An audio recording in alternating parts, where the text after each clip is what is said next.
Hi hello नमस्कार स्वागत जनाऊँगी मु आपण को सहृदय सहित समस्त को मोर परिवार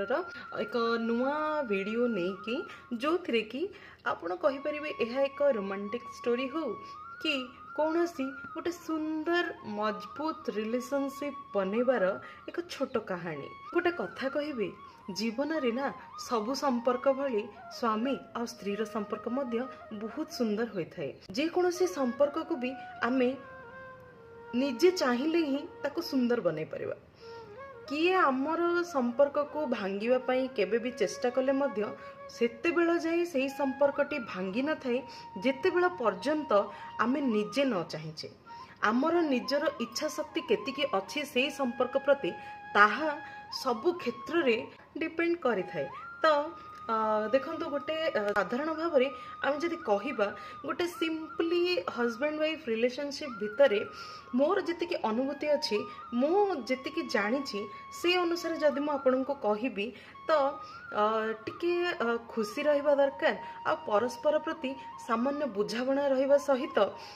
परस्पर को खाली रूप रंग सुंदर रे खाली देखिबाटा ठीक नुह कौनसी जिनस भी उपरु सुंदर होते भितर ताहा भल होइथिबो बोली किछि ग्यारंटी नाई से भाव में जदि गोटे रिलेशनशिप रे मध्य आपणकर हृदयटी सुंदर अच्छी ना जानी नियंतु सारा जीवन पाई आपणकर रिलेशनशिप मध्य बहुत सुंदर होइकी चली जिवो कटिजीव सबु समय एमती खुशी खुशी रे। तो ठीक से भली गोटे स्वामी और स्त्री एक विवाह बंधन रे बांधी हुई निज जीवन यात्रा को आरंभ कर देथिले। समय अतिक्रमे जेहेतु स्त्रीटी बहुत सुंदर थिला और रूपरे जेमिति सुंदर गुणरे मध्य सेमिति सुंदर थाए। स्वामी को पसंद आसे स्त्री रो सही सुस्वादु भरा से जो रुखा सुखा रुटी स्वामी को बहुत पसंद आसी थाए। से ताहा खाई ता स्त्री रो जो जत्न जो केयरिंग नेचर थिला सब बेले अनुभव करी ता स्त्री को मध्य से सम्मान दे थाए आ ता स्त्री रो केयर से करि थाए आ ता स्त्री मध्य तार भल की केयर नहीं थाए। एही परि भाव रे जीवन यात्रा तांकर चाली रही थाए। दिनकर कथा एमिति हैला जे स्त्री रो जीवन रे एक दुखद परिस्थिति आसीगला। स्त्रीटी जानी परिला जे तार किछि स्किन डिजीज अछि चर्म रोग जहाको आमे कहंती। तो सी जो चर्म रोग पाई स्त्रीटी बहुत दुखित हो गला भाविला जे अरे मु बहुत सुंदर आ मो स्वामी मो सुंदरता को बहुत पसंद करती आ जदि मो असुंदर हो गली मो स्वामी को बहुत कष्ट हब। तो सी तो चर्म रोग विषय रे स्वामी को किछि भी कहलानी से चर्म रोग को सेमिति सी एडजस्ट करिकी ही आगे को चलू थाए। दिनकर कथा एमिति हैला स्वामी किछि ऑफिस काम रे बाहर को जाइथांती दुर्भाग्यवशतः किछि एक्सीडेंट जोगु स्वामीटी निजर आखि हराई बसिला। अंधपण जोगु से जो स्त्री रो चर्म रोग विषय से जानी भी पारिलानी कि देखि मध्य पारिलानी। एमिति समय अतिक्रम हो चली थाए आ स्वामी स्त्री मध्य संपर्कर घनिष्ठता आहुरी बढ़ी चली थाए। स्त्रीटी स्वामी को केबे भी कही न थाए ता जीवन रे कौन असुविधा कौन सुविधा सब चली अच्छे। धीरे धीरे धीरे धीरे चर्म रोग स्त्री रो बहुत बड़ धरणर होई कैंसर रूप को नहीं चलिला। तो स्त्री रो रोग जेहेतु शेष अवस्था को चली आसीथिला स्त्रीटी आउ किछि न कही निजर जीवनर दीप को सेठी लिभेई देबा को पसंद कर दिला। ता स्त्री रो मृत्यु हो गला। स्वामीटी एथिरे बहुत दुखित होई निजको बहुत पापी अनुभव कला। तो एमिति तार क्रिया कर्म जहा रुहे आमर हिंदू धर्म रे से सब को पालन करुथाए। तार किछि बंधु बांधव मध्य आसीथिले सेई क्रियाकर्म को योगदान दवा पाई। ता बंधु जनक कहिले जे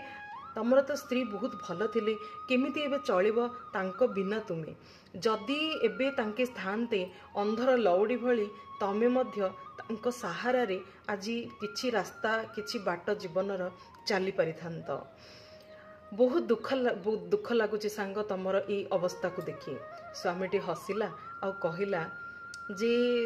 देख जीवनर रास्ता ता गोटे अंध मध्य चाहिए ता जीवनर रास्ता को पारी कर दे थाए किंतु मो स्त्री को ना बहुत भल पाउतिले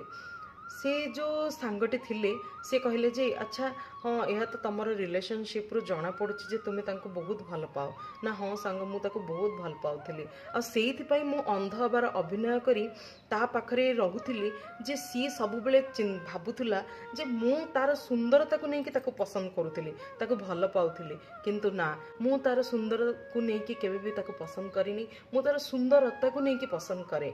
ता भितर जो सुंदर सुंदर गुण थिला जो जो केयरिंग नेचर थिला मु ताको पसंद करे किंतु से यह को केबे भी जानी ही पारिलानी मते मो स्त्री रो कमी आज बहुत फील होची मु बहुत मिस करूची मो स्त्री को एहा द्वारा मु आपन को गोटे जिनिस कहबा को चाहे जे जो हमर जो ऊपर सुंदर ना ये जो चमड़ जो केते जण भाबंती जे से गोरा हेची बहुत सुंदर हेची हाँ एमती बहुत बहुत कथा माइंड रे आसे तो ये सब ना किछि भी नाही ये जो सुंदर मनीषर सुंदरता ना दिने ना दिने माटी रे मिसिबो ही किंतु भीतर जो सुंदरता रही थाए जो आमर भल भल गुण रही थाए से सब को ना आमे जदी टिके परिमार्जित करदेबा ना ताहा सबु बेले आमे मला परे मध्य ताहा आम भितरे आमर छाई भली समस्तक पाखरे पहुंची जाई थाए तो केबे भी मन दुख करवा कथा नुह कौन भी मनीष जे मु कला हो गली मु गोटे माने सुंदर देखा जाऊनी आ विभिन्न लोक मध्य बहुत क्रिटिसाइज करिथांती जे से झीटी देखिया को पु पिला भलिया से सुंदर नुह कि से झीटी देखिया को बहुत कला कि से झीटी देखिया को बहुत मोटा हाँ से बहुत बांगरा ए टाइप रो बहुत कमेंट आसी थाए तो मु कहबा को चाहिबी सुंदर सब बेले ना भीतर हुआ दरकार ऊपर नुह ऊपर सुंदर किछि दिन पाई धन्यवाद।